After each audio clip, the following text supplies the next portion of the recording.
Tide. The Alabama Crimson Tide playing good football this year. Yes, we just made it to 9-4, but that's still pretty good, ain't it? Roll Tide. This elephant knows good football. Aren't we good in the SEC, the Southeastern Conference? Yeah. Roll Tide. Alabama's number one. No matter what the posters say, no matter what the committee says, we should be in the college football playoff. Roll Tide. Roll Tide. What do you think you're doing? What is it that I'm doing? Talking about the Alabama Crimson Tide. I think you're making a fool of yourself. What's that? I think the SEC is having a down year. What? The SEC is having a down year. I think you need to cool down a little bit. Come on, buddy. Let's talk it over. Roll Tide. I'll just come with me. Get ready for another episode of Bobcat Corner. Coming at you right now. Go Bobcats. OHIO. Hey guys, welcome back once again to Bobcat Corner. This is episode number 36. And let's just get right to it right away. For starters, I will have more updates concerning the Ohio Bobcats football team themselves. There have been plenty of updates throughout the month of January already concerning them, both with players and coaches. And it was already announced before the Cure Bowl last month in December that Brian Smith has been named our new head coach. No longer the interim head coach. He's full-time new head coach. But with that, he's assembling a new coaching staff along with him going forward into the 2025 season. And that's going to be for a discussion for another episode. I promise I will get into that, both with the new coaching staff and with the new players coming in via transfer portal. But that's not going to be the topic for this episode.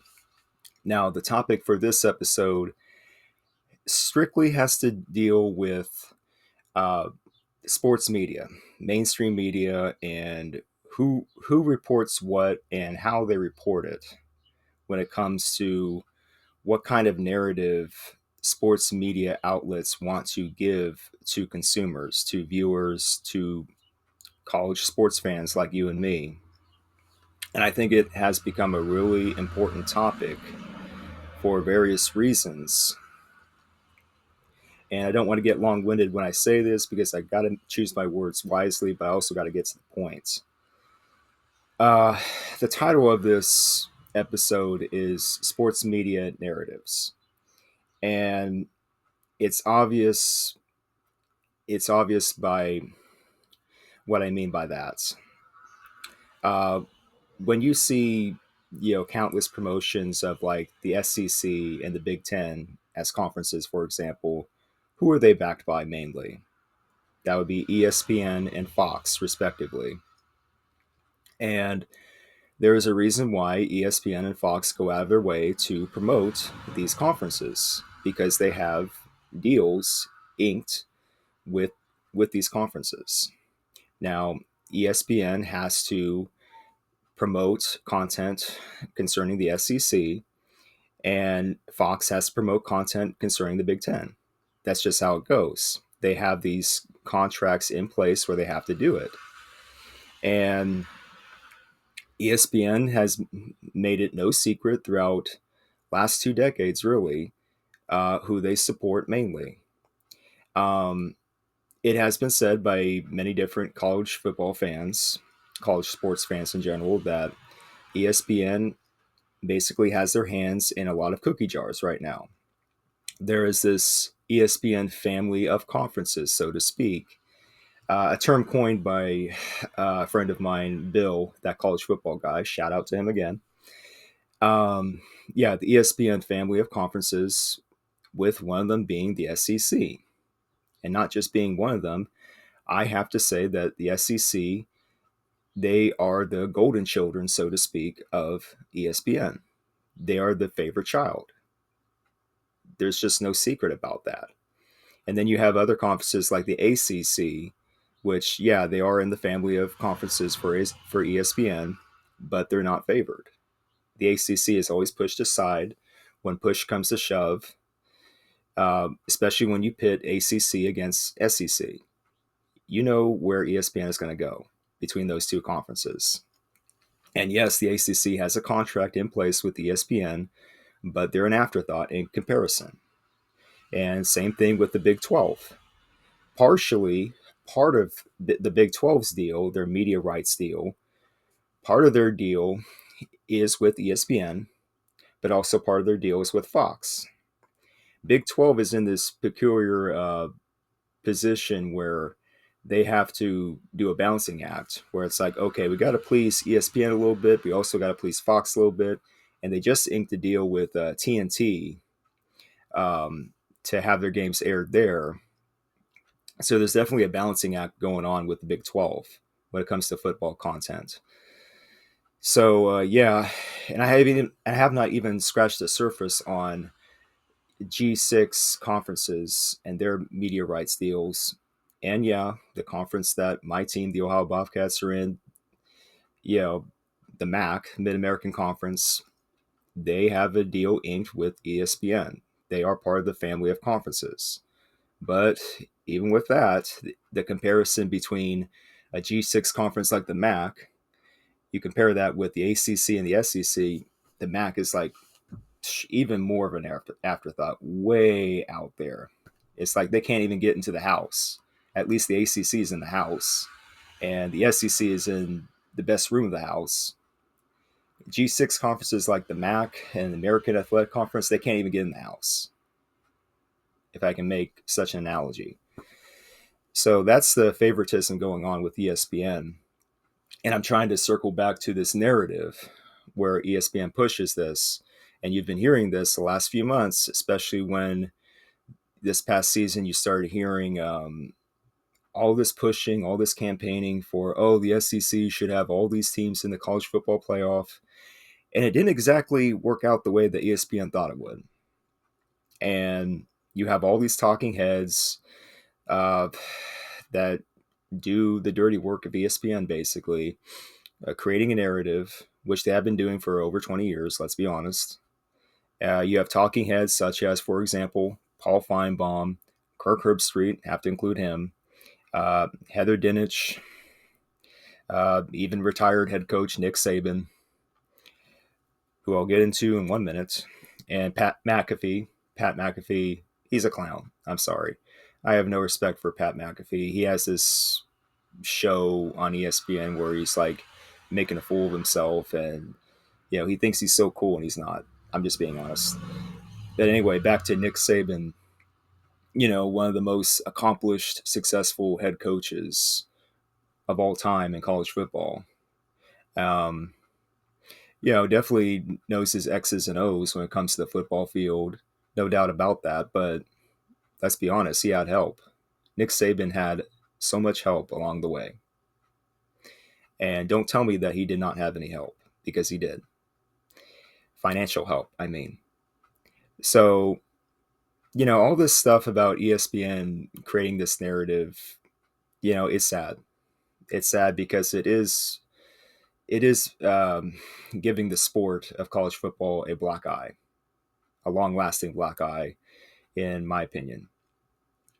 And I just find it funny that they were trying to spin this narrative again for the 12-team playoff that, SEC deserves like 3, 4, 5 teams. And they kept pushing it and pushing it. And they kept making outrageous comments and statements like, oh, wins and losses don't matter. Not really. And it's like, why do we play the games then? If it's true that wins and losses don't matter, then why are we playing the games? The same thing should go for every conference. Doesn't matter what conference you play in. Wins and losses have to matter. Okay, say what you want about teams like SMU and Indiana, for example. It's like, oh, they should not have been there. Well, they won their games. They won more than enough games, and won more than Alabama did. So I don't want to hear it at this point. And yeah, ESPN, talking heads, they use their influence and they manipulate the perception of the SEC. Are there good teams in the SEC? Of course. No doubt about it, there are. But the same can be true when it comes to making this statement. The SEC has been a very top heavy conference the last few years. Most of the time, not saying every year, but most of the time, the SEC, Southeastern Conference, has been relying on teams, on schools like Alabama and Georgia. Occasionally throw in LSU here and there. That's it. That's all the SEC really has. And I'm sorry, but you can't keep relying on a top heavy conference and keep calling yourself the best conference ever, period, when the stats and the data just doesn't back it up. I'm sorry, I can't go there. And I get tired of these media spins where it's always like no matter what the SEC does negatively, like, oh, the key loss here in the middle of the season, oh, but that doesn't matter because they're an SEC team. I get tired of it. Okay, wins and losses have to matter for everybody, and it has to matter for everybody equally. You have this like uneven scale here where it's like, oh, if the SEC does something wrong, we don't hold it against them. But if a Big 12, ACC, or even a G6 conference team does something wrong, we're just going to put them way down here. It's not fair, it's not even, and it's not reasonable. So, and one more thing about the preseason rankings that are manipulated by ESPN, let's be honest there, they need to go. These these polls, and I think I've said it before in a past episode a long time ago, these polls like the AP and coaches poll, they're pointless. Okay, they're totally pointless, and I don't see why we keep doing them, especially if they have no official impact on the final rankings. We need to get rid of the AP polls. We need to get rid of the coaches poll. We need to get rid of all that. And the preseason rankings, we definitely need to get rid of those because it's manipulating this perception that, oh, SEC teams are way up here, Big Ten teams are way up here, and all these other conference teams are way down here. You can't keep doing this. If you're supposed to have a fair competition, you can't keep doing this. I'm sorry. If you're trying to be logical and practical, you can't keep doing this. So there's that. But I'm not just limiting this to ESPN. Fox Sports, they are part of the problem as well. Maybe to a lesser degree, but they still are part of the problem. Uh, when you watch something like the Big Ten Network, which is promoted by Fox, run by Fox, um, you know, it's the same thing there pretty much. When you're watching Fox Sports in any shape or form, they're going to promote the Big Ten. Maybe it's not in your face as much as ESPN does it with the SEC, but Fox does it with the Big Ten in a more subtle way. Let me put it that way. In a more subtle way, Fox promotes Big Ten content just the same. And there again, that's another problem with the Big Ten, as it is with the SEC. It's a top-heavy conference. There are some good teams in the Big Ten, some pretty good teams, very successful teams in the Big Ten. But just like the SEC, the Big Ten has been top-heavy. Like, when was the last time that you ever took schools like, for example, Northwestern, Purdue, uh, Minnesota, and Iowa? When was the last time you took those schools seriously as being actual contenders for a national championship? Long time. And top heavy, you know which schools I'm going to talk about for the Big Ten: The Ohio State University and Michigan. That's it, basically. And occasionally you would throw in Penn State here and there, and Penn State just had a good run, in the college football playoff. And one year there was like Michigan State. Okay, one year wonder there. And Indiana finally broke through with their really good season this year.